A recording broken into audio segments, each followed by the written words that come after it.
이렇게 롤 들어갔습니다. 네. 외모차! 아, 안녕하세요. 우티쇼트의 우찌입니다. 지금 저를 촬영하고 있는 카메라는 EOS R5 Mark II, 렌즈는 35mm 1.4이고요.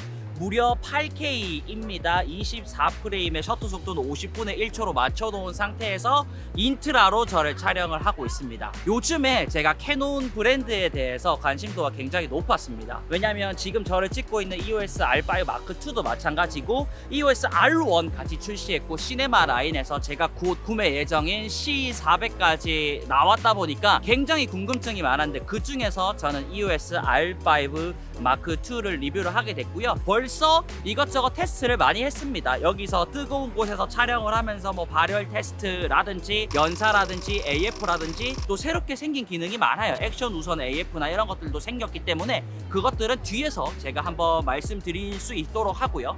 그리고 기존의 EOS R5도 물론 좋은 바디였겠지만 기존 사용자들의 불편함의 소리를 담아서 이번에 EOS R5 Mark II에서 전작에 비해서 업그레이드된 부분도 상당히 많습니다. 그렇기 때문에 외형과 스펙과 전작에 비해서 달라진 부분 먼저 체크를 한 다음 제가 테스트한 환경들, 결과물들 한번 보여드리면서 리뷰를 끝내보도록 하겠습니다. 그러면 가시죠.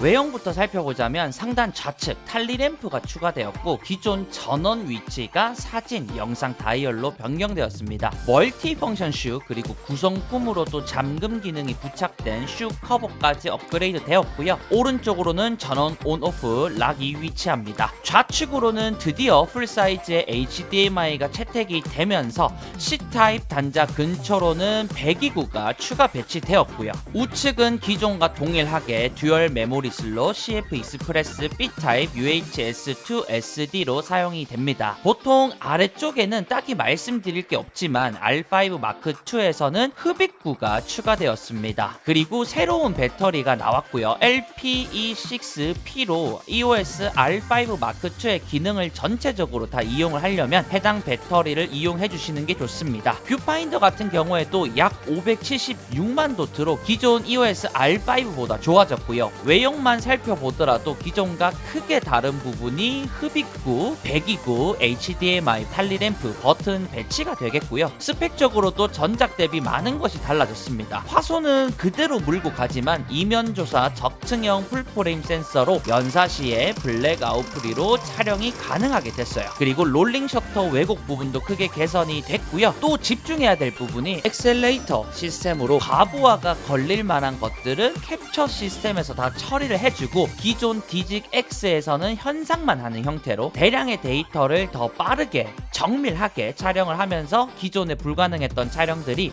가능하게 되었습니다. EOS R5에서도 8K 촬영이 되면서 많은 분들이 극찬을 해주셨는데요. EOS R5 Mark II에서는 8K 60프레임 로우까지 촬영할 수 있게 되었습니다.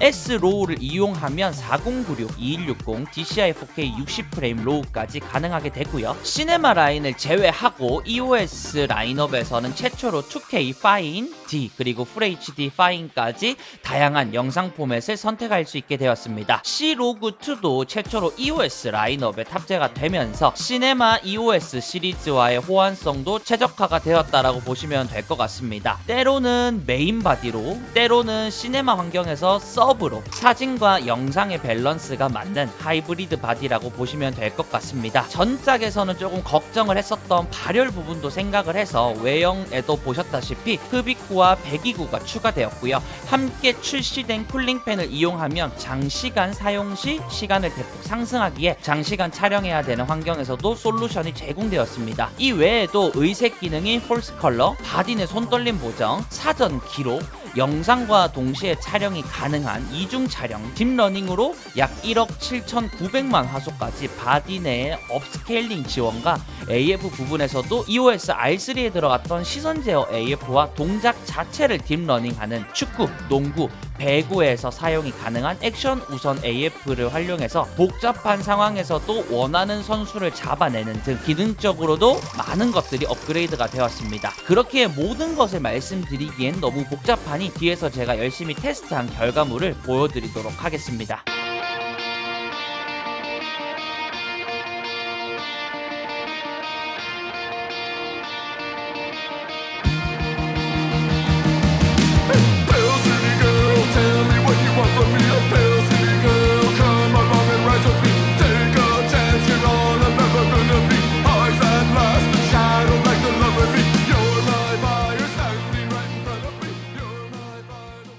이번 캐논 AF가 더 좋아졌습니다. 우선 액션 우선 AF를 더 메인으로 얘기하고 싶기 때문에 바로 본론으로 들어가자면, 일반적인 환경에서 IAF 추적은 이미 빠르고 정확하고요. 사진 촬영에 있어서나 동물 부분에 있어서도 제가 여러 영상을 촬영을 했었는데 거기서도 꽤나 좋은 추적을 보여줬습니다. 기존에는 눈, 머리, 몸을 검출을 했다면 이번 R5 마크2에서는 상반신 검출까지 늘어났기 때문에 멀리에 있는 사람도 피사체로 인식할 수 있는 확률이 늘어나게 됐고요. 기존 IAF는 많은 테스트 결과가 있었으니 이번에는 인물 등록 AF를 한번 해봤습니다. 우선 사진 모드에서 제 얼굴이 나오는 사진을 하나 찍고요. 영상 모드로 넘어가 인물 등록을 하기만 하면 됩니다. 여러 등록을 할 수 있기 때문에 사람이 많은 환경에서 한 사람만을 담아야 할 때, 우선으로 담아야 할 때 굉장히 유용하겠더라고요. 보통은 제가 먼저 잡히고 있더라도 제보다 더 앞쪽으로 확실한 인물이 들어오게 되면 앞쪽으로 이동을 하기 마련이지만, 인물 등록을 미리 해놨기 때문에 꾸준하게 저를 계속 잡는 모습을 보여줬고요. 다만 등록이 되어 있다고 하더라도 등록된 인물을 가리게 될 시에는 잠시 놓치는 모습을 보여주긴 한다만 이건 어쩔 수 없는 부분이라고 생각을 합니다. 그래도 다시 등록되어 있는 인물이 나오는 순간 바로 추적이 들어가게 되고요. 그냥 일반적인 사람이 메인으로 잡히고 있는 상태에서도 등록된 인물이 들어오게 되면 등록된 인물 우선으로 잡기 때문에 여행지에서 지인들과 함께 움직이는 상황에서 기존에 찍어놨던 사진을 등록해서 활용하면 기존보다 더 정확하고 빠르고 스트레스 없이 AF를 즐길 수 있을 거라고 생각을 합니다. 그리고 EOS R3에서도 들어갔었던 시선 제어 AF도 채택이 되었는데요. 이것도 물론 스포츠 사진이나 사람이 많은 환경에서 뷰파인더 의존도가 높을 때 활용하면 되겠습니다. 기존의 R3에도 있던 기능이긴 하지만 외형 배치가 개선되면서 LED 광원수가 많아졌다고 해요. 그래서 범위가 넓어지면서 감지 안정성이 기존보다는 좋아졌다고 하니까 필요하신 분들도 사용을 해보시면 될 것 같고요. 가장 놀랬던 부분이 바로 액션 우선 AF입니다. 현재는 축구, 배구, 농구 위주로 가능하긴 하지만 스포츠에서 킥, 서브, 드리블 등등의 자세를 딥러닝해서 앞에 사람이 많더라도 메인으로 공을 잡고 있는 사람을 우선으로 AF를 잡는 기능인데, 이 기능은 전자식 셔터에서 작동하게 되고요. 제가 축구 경기를 촬영을 하면서 정말로 신기했던 게, 헤딩으로 받는 선수가 있으면 그쪽으로 가고 드리블을 하는 선수가 있으면 앞에 선수들이 많더라도 그쪽으로 이동하는 것 자체가 신기하기도 하면서 앞으로 스포츠 쪽에서는 굉장히 많은 이점이 될 카메라가 되지 않을까 싶습니다. 꼭 선수들 뿐만 아니라 바다에서도 간단한 배구, 놀이를 하는 사람들을 찍어 봤을 때도 손을 들고 있을 때 공을 받으려면 보통 손을 벌리거나 들게 되죠. 그런 자세를 인식해서 AF를 우선적으로 보더라고요. 물론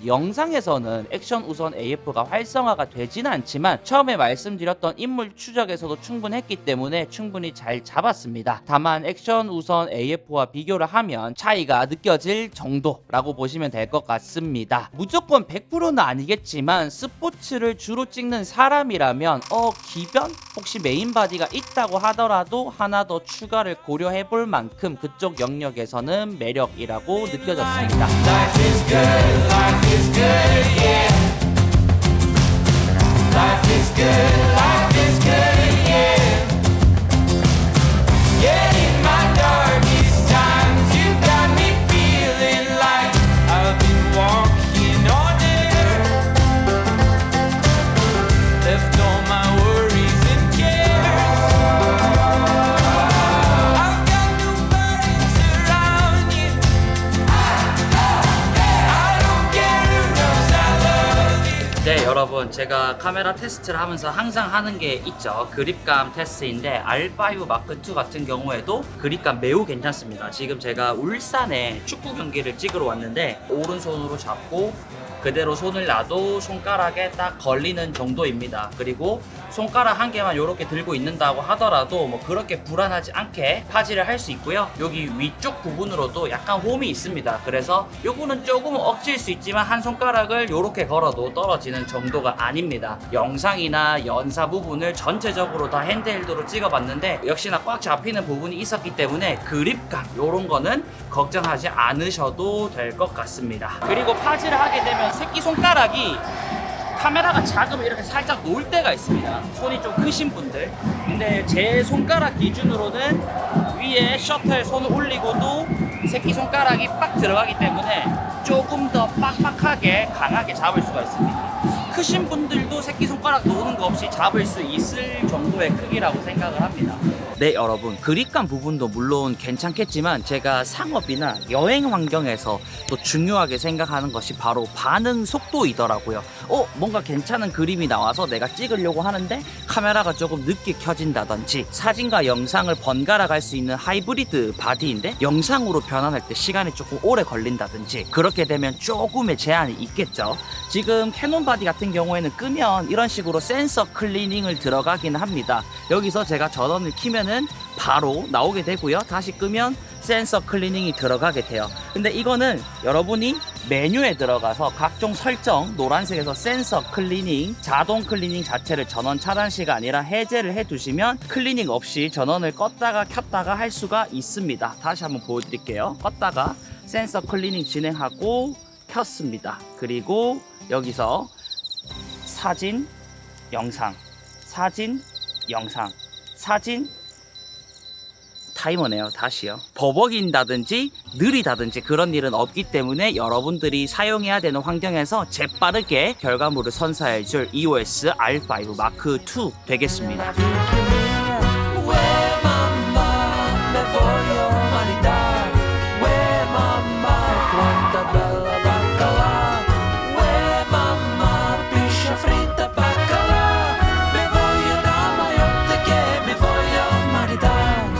제가 가장 걱정이 되었던 부분이 화소가 높다 보니까 고감도 부분에서 조금 불리하지 않을까 였습니다. 영상 C로그 3 기준으로 테스트를 하였고요. 빛이 있는 낮 기준에는 노이즈 부분에서 단점이라고 생각을 하지 않아도 되겠다라는 생각이 드는 정도였습니다. 6400까지는 조금씩 노이즈가 발생하다가 12800에서 조금씩 과해지면서 컬러 노이즈가 발생했고요. 25600은 실드가 어려울 정도이긴 했지만 꽤나 선방을 했다라고 생각을 합니다. 야간 ISO 테스트에서는 낮보다는 확실히 노이즈가 끓는 점이 더 낮았습니다. ISO 3200으로 갔을 때 벌써 컬러 노이즈가 나오면 이거 확실히 단점일 수 있겠네 라는 생각을 했습니다. 계속 테스트를 이어가다 보니까 아니 웬걸, 공식 발표에는 없었지만 듀얼 베이스 ISO가 있는 것 같더라고요. ISO가 4000에서 갑자기 확 줄기 시작하더니 낮과 비교했을 때 물론 낮 기준 노이즈가 더 발생하긴 했지만 12800에서 노이즈가 확실히 끓기 시작하는 모습이었고요. 제가 또 테스트만 하는 게 아니라 야간에 고감도로 올려서 몇 컷 이상 촬영을 해보고 결과물을 봤을 때도 고감도라서 노이즈에 쥐약이야 할 정도는 아니라고 생각을 합니다. 로우 사진으로도 진행을 해봤는데요. 100에서 3200까지 한 그룹으로 보고요. 3200부터는 약간 대비가 약해지는 모습이 보이더라고요. 그리고 3200에서 12800에서 또 한 그룹으로였고 25600에서 또 확실히 대비나 노이즈가 짙어지는 게 보이더라고요. 보정 단계에서 커버가 가능한 정도의 고감도 테스트였다라고 봐주시면 될 것 같습니다.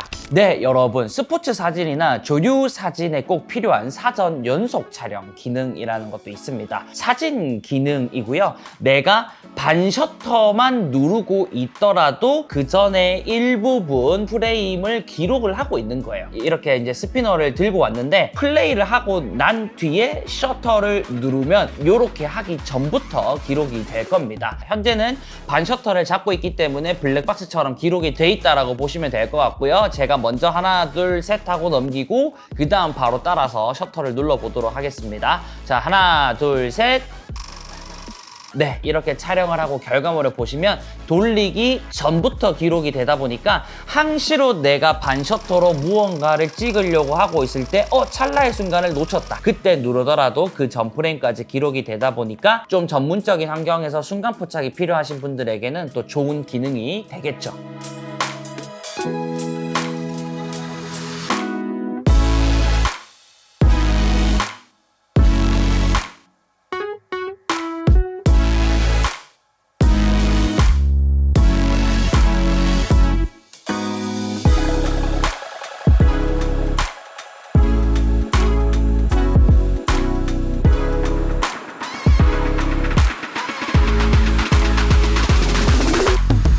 DR도 테스트를 해봐야겠지요. 예상했던 대로 DR 결과물은 좋았습니다. 플러스 3스탑까지는 거의 문제없이 복원이 되고요. 플러스 4스탑은 조금 힘겨워하는 느낌이 들긴 했지만 사용에는 큰 문제가 없을 정도로 좋은 모습을 보여줬습니다. 언더 복원 같은 경우에는 마이너스 2스탑에서 노이즈가 발생하기 시작을 하고요. 마이너스 3스탑부터는 주변 배경의 컬러 노이즈와 함께 노이즈가 심해지는 모습을 볼 수 있었습니다. 마이너스 4스탑은 사실 사용이 어려울 정도였고 그래도 로그 촬영 기준에서 노출에 크게 실패만 하지 않는다면 급변하는 환경에서도 내 촬영 결과물을 살릴 수 있을 정도로 넓은 DR을 보여줬습니다. 이번 EOS 라인업 최초로 C로그2도 채택이 되었죠. 기존 EOS 유저들이 가장 요구를 많이 했던 부분이라고 들었어요. 저도 C로그2는 사용 기회가 적었기 때문에 DR이 로그3보다는 넓다 정도로 알고 있었는데 같은 노출에서 제가 테스트를 해봤더니 확실히 안부 쪽이 C로그3에 비해서는 더 압축이 되더라고요. 중간 톤 그리고 안부 정보가 C로그2에서 더 많기 때문에 필요한 환경에서 골라서 쓸 수 있는 거라면 EOS R5 Mark2에서 큰 장점으로 작용이 될 것 같습니다. 색감도 색감이지만 이번 EOS R5 Mark2는 8K 내장로 60프레임까지 촬영이 가능하게 됐죠. 12비트로 알고 있는데 8비트, 10비트, 12비트로 노출을 과하게 잡아서 촬영을 해서 똑같이 비교를 해봤습니다. 역시 8비트는 보정을 하기 전부터 웨이브폼이 딱딱 끊기며 힘들어하는 모습을 보여줬고요. 10비트부터는 굉장히 부드러워집니다. 여기서 검정 영역이나 흰색 영역을 마이너스 100 또는 플러스 100으로 확 휘어 틀어보면 미세하지만 로우 영상에서 정보값이 조금 더 살아있는 것을 알 수 있고요. 일반적인 촬영 환경에서는 크게 느껴질 상황은 아니라고 생각을 합니다. 그래도 필요한 분들에게는 좋은 소식이 될 것 같고요. 그래서 이번에 보여드릴 영상은 제가 울산에 축구 경기를 찍으러 가서 몇 개 담아본 건데 4K 120프레임과 8K 60프레임 로우로 찍은 영상에 C로그3에 럼만 넣은 영상이고요. 수를 맞추는 보정도 하지 않은 진짜 럼만 넣은 원본 상태라고 보시면 될 것 같습니다. 8K이다 보니까 4K 시퀀스에서 원본 크기 안에서 200%까지 확대를 하여 슬로우 모션까지 들어간 영상이니까 어떤 것이 4K 120프레임이고 어떤 것이 8K 60프레임 로우인지 어느 부분에서 확대가 들어갔는지 슬로우가 들어갔는지 여러분들이 한번 찾아보시면 재미있을 거라고 생각이 듭니다.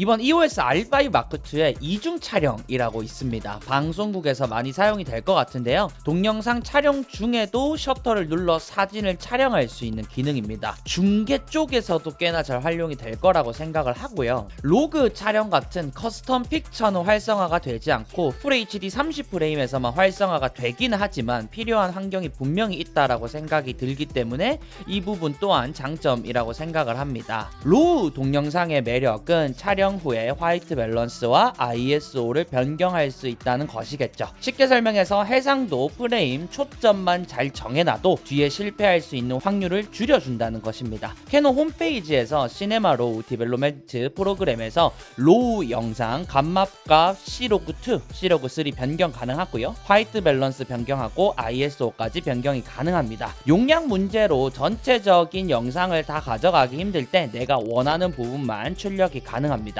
프리미어 프로에서는 아쉽게도 ISO는 아직 지원이 되지 않고 있고요. 감마값, 화이트 밸런스 정도는 조절이 가능하고 비트 뎁스가 더 높기 때문에 굉장히 귀한 영상 포맷을 가진 EOS R5 Mark2입니다. 네 여러분, 태풍의 영향으로 비가 굉장히 많이 쏟아집니다. 그래서 방진방적 테스트를 하기 위해서 R5 Mark2에다가 24105 벌써부터 보이실 거예요. 굉장히 많이 젖고 있습니다. 밖에 나가서 딱히 찍을 건 없겠지만 15분에서 20분 정도 이렇게 많은 비를 마친 상태에서 카메라가 정상적으로 작동을 할 것인가. 여러분, 그리고 비가 올 때의 팁은 뭐냐면, 일단 EOS R5 마크2를 사용을 한다면 이 정도의 비는 전혀 문제가 없을 겁니다. 노란색으로 가서 화면 뷰파인더 표시가 있습니다. 여기서 보통 오토로 걸려 있으면 지금 화면 나왔다가 가리면 뷰파인더로 나오는 형태인데, 비가 많이 때리잖아요. 그러면 요게 뷰파인더로만 인식을 하는 경우가 있습니다. 그래서 화면만 설정을 해주시면 여기를 가려도 뷰파인더가 꺼지는 경우가 없기 때문에 나중에 이런 상황에서 사용을 한다면 여러분들 이렇게 사용하시면 될 것 같고요. 조금 더 나가볼게요. 제가 있는 동네가 별게 없어가지고 뭔가 대단한 걸 찍으러 나온 건 아니고요. 감도가 조금 높은 형태에서 이렇게 조금 촬영을 해보는 건데, 자, 습기가 제가 에어컨에 있다가 나와가지고 습기가 굉장히 많이 차고 있습니다. 비는 이 정도로 굉장히 오랫동안 많이 마치고 있다라고 보시면 될 것 같습니다. 지금 ISO 5000의 조리개 9입니다. 비가 오는 걸 이런 식으로 조금 줄어졌습니다. 여기서도 껐다가 켰다가 촬영을 누르는 것 전혀 이상이 없고요. 자, 영상에서도 보시다시피 이 정도로 비가 오는 환경에서 지금 촬영을 하고 있는 겁니다. 보통은 이만한 비에 촬영을 하는 경우가 잘 없을 거니까 이것보다 조금 덜한 비에서는 무조건 100% 얘가 방수가 되는 카메라는 아니지만 험한 환경에서 사용을 했을 때도 퍼포먼스를 그만큼 낼 수 있다라는 게 캐논의 방진방적의 특징입니다. 예전부터 얘가 방진방적이 엄청 좋았거든요. 우리가 뭐 비 오는 환경에만 촬영을 하는 게 아니기 때문에 더운 환경, 이번에 또 쿨링팬까지 생겼다 보니까 그 부분 한번 보여드리도록 하겠습니다. 자, 마지막 테스트 문제 없습니다. 들어가도록 할게요. 기대하던 발열 테스트를 했습니다. 솔직하게 말씀드리자면 쿨링팬을 장착하더라도 100% 완벽해지는 것은 아닙니다. 기존 EOS R5보다는 배기 흡기구가 생기면서 더 좋아진 것은 확실하지만 쿨링팬을 장착하고 8K 60프레임 내장 로우는 약 15분, 8K 24프레임 내장 로우 약 1시간 50분, 8K 오버샘플링인 4KD 파인은 약 1시간 7분, 일반 4KD 60프레임은 약 2시간 50분, 일반 4KD 120프레임은 약 22분, FHD 240프레임은 약 17분으로 해상도를 떠나서 고속 프레임으로 갈수록 발열에는 조금 취약하다라는 것을 알 수 있었습니다. 파인이 아닌 일반 4KD, 4KU 같은 경우에는 야외 촬영을 하더라도 5시간 이상 촬영이 가능했습니다. 장시간 촬영을 하실 분들은 파인 화질이나 고속 프레임보다는 일반 4KD, 4KU를 선택하셔야 될 것 같습니다. 쿨링팬 없이 야외에서 직광을 받으면서 촬영을 했을 때 한 달 동안 사용을 하면서 2번 정도 발열 정도가 있었기 때문에 로우 영상이나 60프레임 이상의 하이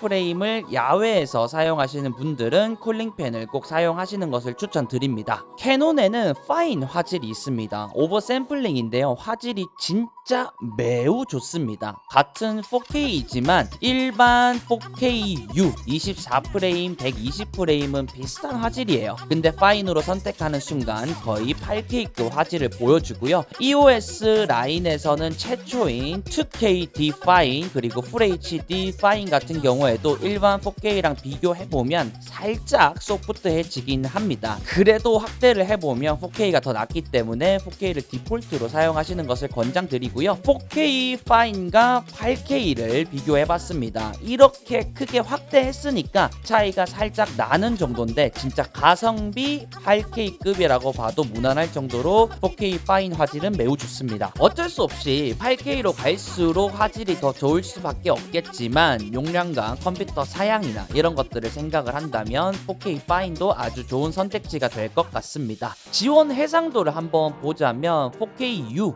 4K-D 같은 경우에는 120프레임까지 촬영이 가능합니다. 아쉽지만 8K급인 4K 파인 같은 경우에는 30프레임까지 촬영이 가능하다 보니까 60프레임까지만 줬어도 좋았겠다라는 아쉬움이 살짝 있었고요. 일반 8K 같은 경우에는 30프레임까지 촬영을 할 수 있고 로우 촬영으로 넘어가야지만 60프레임까지 촬영이 가능하다는 것. 물론 이 안에는 10비트와 8비트와 롱지오피와 인트라, 라이트 등등의 선택지가 있겠지만 중요한 포인트는 제가 말씀드린 부분만 기억을 하시면 됩니다. 이번 EOS R5 Mark II는 카메라 내 업스케일링 기능으로 약 1억 7,900만 화소까지 화소를 늘릴 수 있는 기능이 있습니다. 로우로 촬영한 사진을 메뉴에서 설정 후 잠시만 기다리면 그대로 높은 해상도로 뽑아주기 때문에요. 디테일한 보정 작업이나 인화가 필요하신 분들에게는 도움이 될 것 같습니다. 제가 아주 확대를 많이 해서 비교를 해보니 역시 선예도가 고해상도를 이기기는 어렵더라고요. 노이즈 부분도 제거할 수 있는 기능이 있습니다. 바디 내에서 메뉴로 가서 로우 이미지 처리로 가면 밝기를 올릴 수도 있고요. 여러 가지를 설정할 수 있습니다. 거기서 NR 노이즈 감소 기능을 키게 되면 노이즈를 효과적으로 제거를 해주기 때문에 이러한 기능들을 내가 컴퓨터에서 할 수 있는 게 아니라 바디 내에서 작업을 할 수 있기 때문에 필요한 분들에게는 굉장히 강점이 될 수 있을 거라고 생각을 합니다. 롤링 셔터 왜곡도 봐야 되겠지요.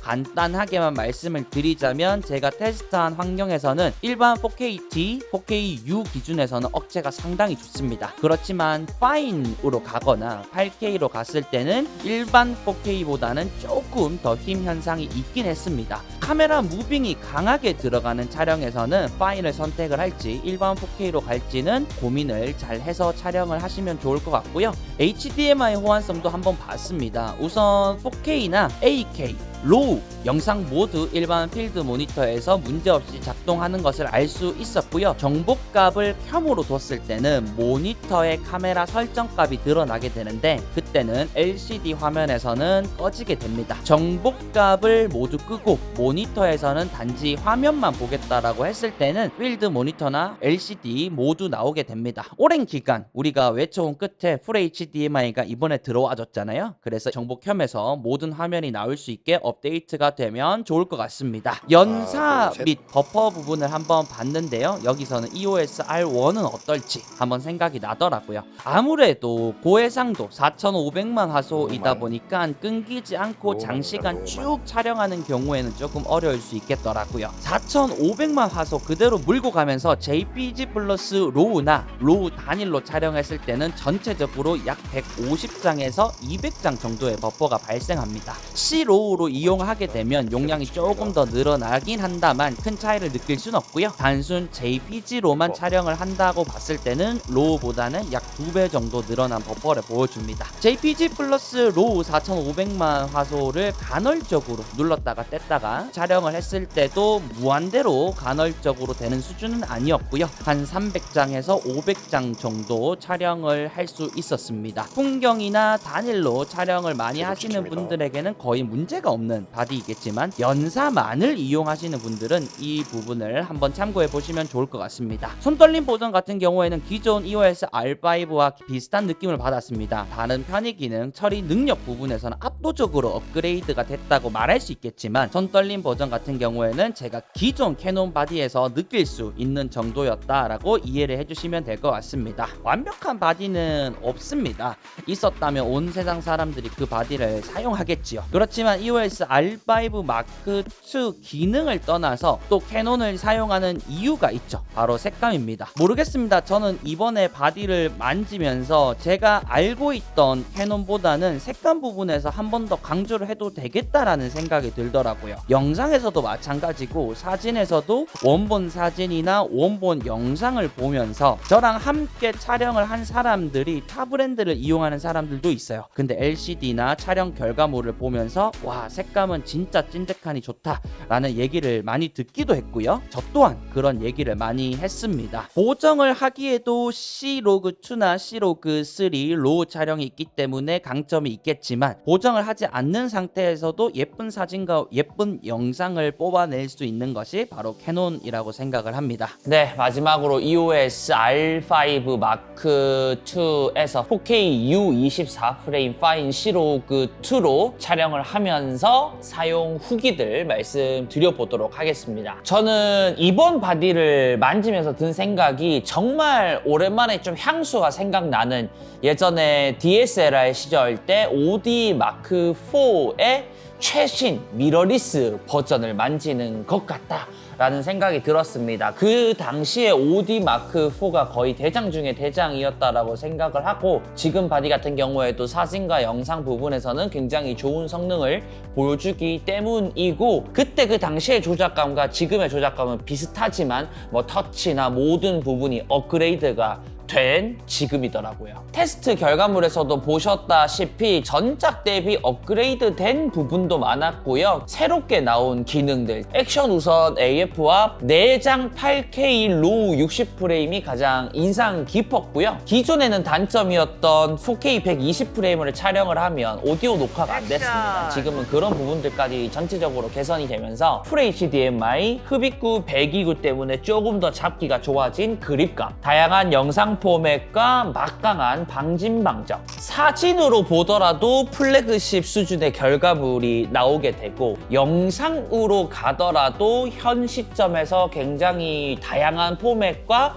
높은 해상도에서 전문가 수준의 결과물이 나오는 바디였습니다. 예를 들어서 나는 사진 비율이 70이고 영상이 30이야. 그리고 나는 영상 비율이 70이고 사진이 30이야. 모든 사람들에게 다 맞출 수 있는 하이브리드 바디가 EOS R5 Mark II가 될 것 같습니다. 물론 아쉬운 부분이 없었던 것은 아닙니다. 첫 번째로 고성능의 사진과 고해상도, 고성능의 영상을 뽑아준다는 것은 누가 뭐라고 해도 장점일 수밖에 없습니다. 그렇지만 그것을 편집할 수 있는 컴퓨터 사양이 매우 높아져야 되고요. 그것을 기록할 수 있는 메모리 카드의 성능 도 좋아져야 됩니다. 부가적인 장비들까지 고가로 준비를 해줘야 되기 때문에 내가 생각했던 예산보다는 조금 더 나갈 수가 있습니다.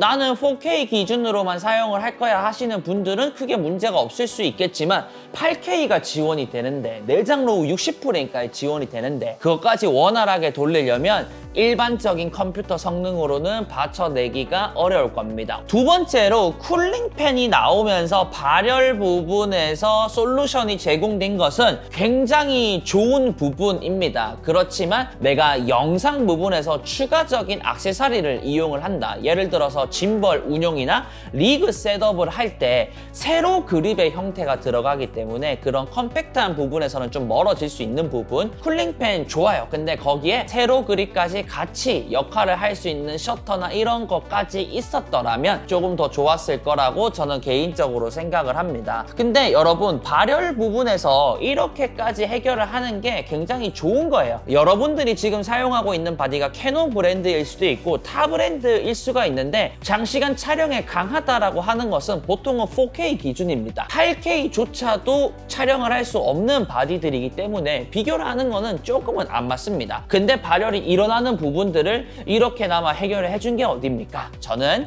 적절한 상황에서 필요하신 분들이 이용하면 좋을 것 같습니다. 세 번째가 소소한 아쉬운 부분이었습니다. 4K 파인이 화질이 굉장히 좋더라고요. 파인에서 60프레임까지 같이 뽑아줬더라면 얼마나 좋았을까라는 아쉬움이 있더라고요. 물론 로우 촬영에서 S로우까지 들어가게 되면 4096-2160의 좋은 화질로 60프레임을 촬영을 할 수 있긴 하지만 후반 작업이나 뭐 바로 재생을 할 수 없다는 그런 아쉬운 부분들이 있었고, 사진 모드에서 M 모드나 TV 모드, 셔터 우선 모드로 갔을 때는 전자식 셔터 기준 32,000분의 1초까지 올라갑니다. 근데 저는 조리개 우선 모드를 더 많이 사용을 한단 말이죠.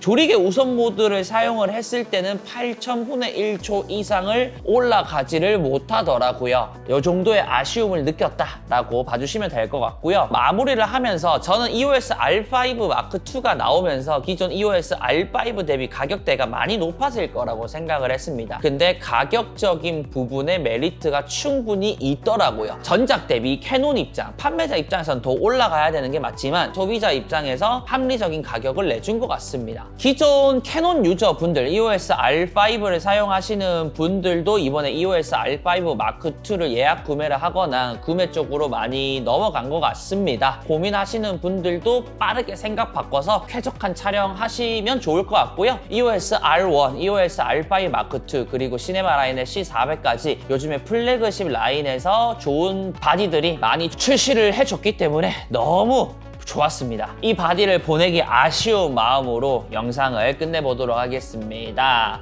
오늘도 영상 봐주셔서 감사하고요. 하루 마무리 잘 하시고 잘 주무시고 잘 일어나셔서 그날도 행복한 하루 되시기를 응원하겠습니다. 안녕히 계십시오.